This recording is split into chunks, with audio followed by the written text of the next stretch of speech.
sa Banago. Yung bubuan ka? Oo. Hindi, sulod ito. Kaya naman lakatay? Wala ka na lang ka?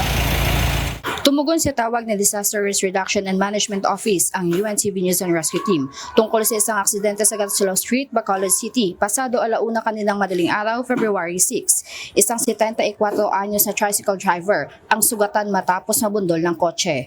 Ayon sa biktima, pauwi na siya kagaling sa pamamasada nang biglang may bumangga sa likurang bahagi ng kanyang minamanehong tricycle.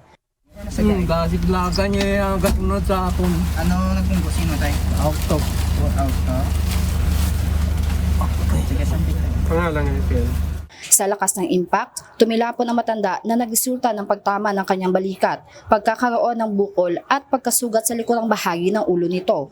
Hindi naman tumigil ang sasakyang nakabangga sa kanya upang siya'y tingnan. Wala na iba yung sakit de? Sagan? Ang ulo mo yan.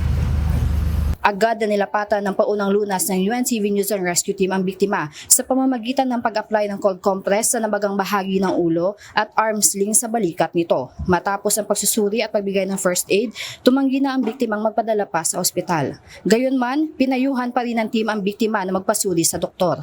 Agad siyang inendorso ng team sa mga otoridad para naman sa blatter report.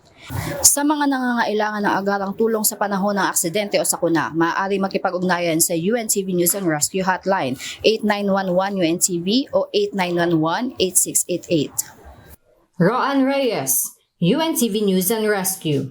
Diyos ang aming sandigan, serbisyo publiko ang aming pinahahalagahan.